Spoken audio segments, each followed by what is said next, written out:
Welcome to Deerwood Realty YouTube channel. I'm John Schink, founder and managing broker of Deerwood Realty in St. Louis, Missouri. So, I don't know how to say this.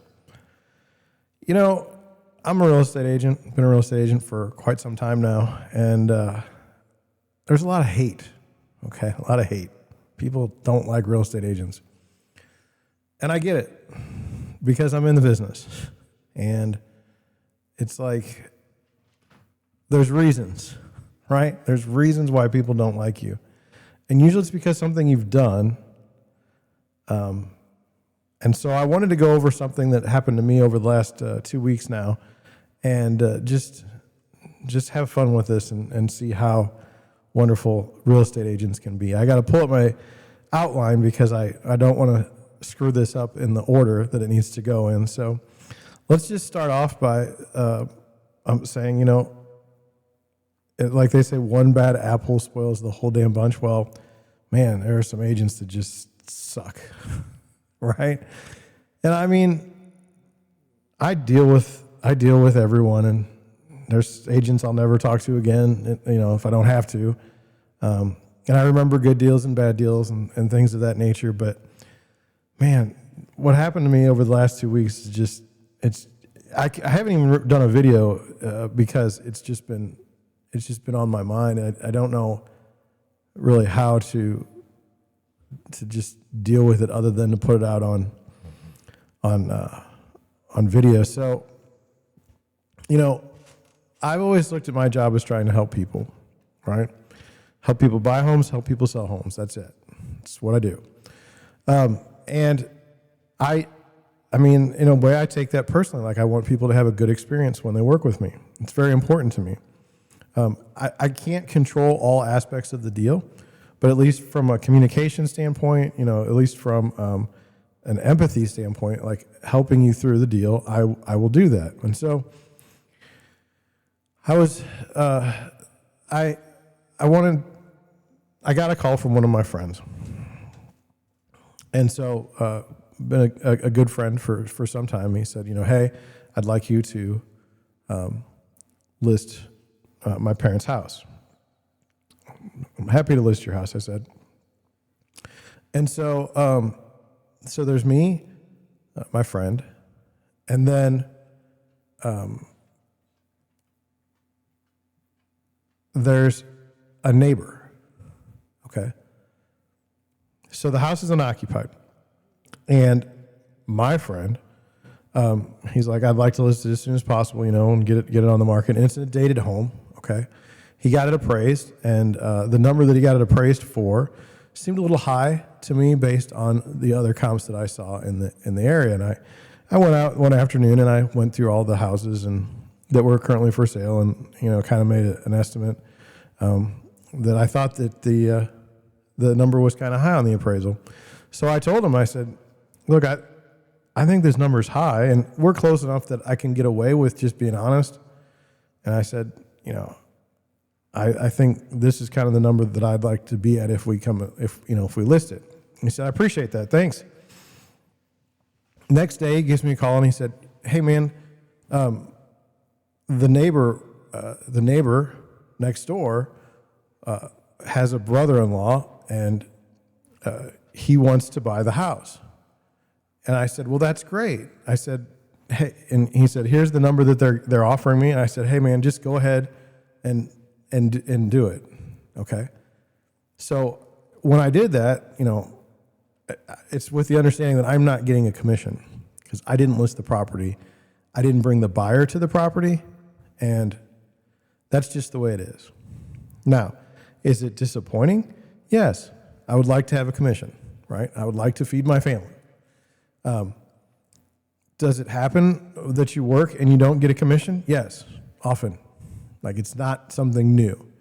And again, my friends having success or having found a lucky situation to his benefit, like, good for him. Like, I can genuinely be happy for my friend who has found a buyer who wants to pay more than what we were going to list it for anyway, and go from there. So, you know, he says, can you help me through the deal? And I said, I can't help you through the deal because I'm not in it, right? I mean, I'd like to, but I'm not in the deal. But he was like, I understand, because I have liability with the brokerage. I don't want to get sued. And so he said, no, I totally understand. So the neighbor says, the neighbor gave him a number. So this is a verbal offer. Gave him a number. No inspections.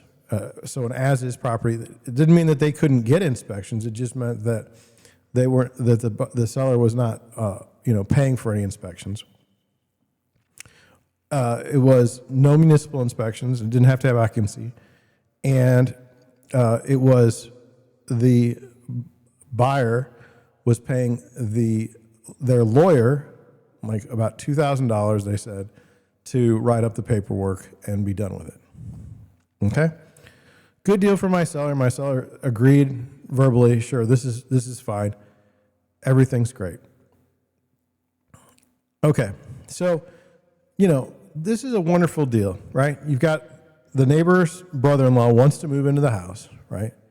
You've got a verbal agreed offer. The seller's happy because he got this house out of his hair. He doesn't have to deal with it, and everybody's just waiting for the lawyer to bring in the paperwork and be done with this, right? So, I mean, at that point, everything's going well. About a week later, I get a call from the seller. He says, you'll never guess what's going on. I said, well, I mean, what's going on? He goes, well, the brother-in-law just sent over an offer from an agent. I said, really? He's like, yeah, this agent just showed up out of nowhere and said that we have to negotiate with him. And I was like, what kind of negotiations are there? You already agreed to this deal. Like, everything's done. He said, yeah, that's what I thought. And so then he starts telling me about the details. He says they want a municipal inspection. They want the other inspections, which was fine, except for there was never going to be any repairs. It was an as-is home. And in the showing agreement, the agent has placed a 7% commission paid by the seller for the home. I said, wow, really? I said, I didn't think you were going to have to pay any commission at all. He said, I didn't agree to pay a commission. He said they just slipped it in this agree to show. 7%. I said, what is he doing for 7%? Now, I'm a real estate broker, okay? What is this guy doing? At this point, I'm blown away. You have to have you have to be a really scummy person to think that you deserve 7% of a commission to represent the buyer only, okay, in a deal that was already done, and now you've come in and inserted yourself in the middle of it. So my seller, who's not my seller, but he's my friend, he said to the brother-in-law, I'm not signing this. I'm not agreeing to this. You're nuts. And I said, hey, the brother-in-law probably wants to buy the house, okay? Try and work something out. I'm not saying screw over the real estate agent either. I mean, that wouldn't be the right thing to do. But this 7% thing, if the buyer wants to pay the buyer agent 7% to represent him, that's totally fine. But the seller's not paying a dime. So then the buyer's agent on behalf of the buyer never contacted the seller. He was having the brother-in-law contact the seller. So for even that 7%, he's not even doing anything. And he's telling the buyer that he's required to use him as his agent. Now, I don't even know if they have a buyer's agency agreement in place, an active one, but it just seems a little shady that this guy shows up out of nowhere, plops down, and he wants 7% on a sale that he didn't have to show the house. He didn't even have to find the house. And so anyway, my seller said, I'm out. And the guy said, well, let's see how that works out. If you can't sell the house. He's like, well, I'll just never sell it to you. So what's happened here? An agent inserted himself in a deal, clearly not to help anyone, because now the deal's dead. He didn't advocate for his client.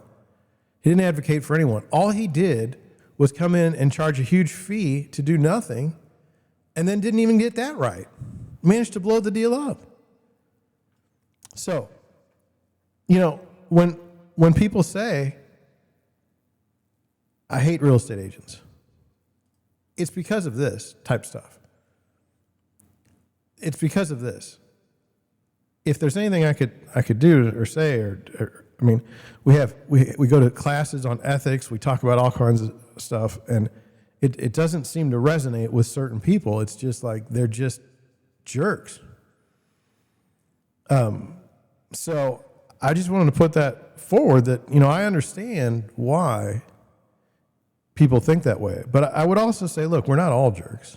We're not all terrible people. There's just these types of people in our business, but there's these kinds of people everywhere. But anyway, I've been sitting on this story for like a week. I didn't know how to bring it to you. Hopefully I brought it to you in a way that was compelling, somewhat interesting. Let me know in the comments, like, if you've had a bad deal with a real estate agent. I kind of enjoy hearing about things because I don't want to screw over my clients. Like that's not who I am. But I really love hearing how it happens so that I know not to do it, or so I can kind of figure out a way to avoid that happening in mine. If this video takes off, I'll give you more stories about the decade or longer I've been in the business, so that we can all have fun and learn from everyone's mistakes. With that, I'm going to head on out. Look, thank you for watching. Thank you for listening, and I'll catch you on the next one.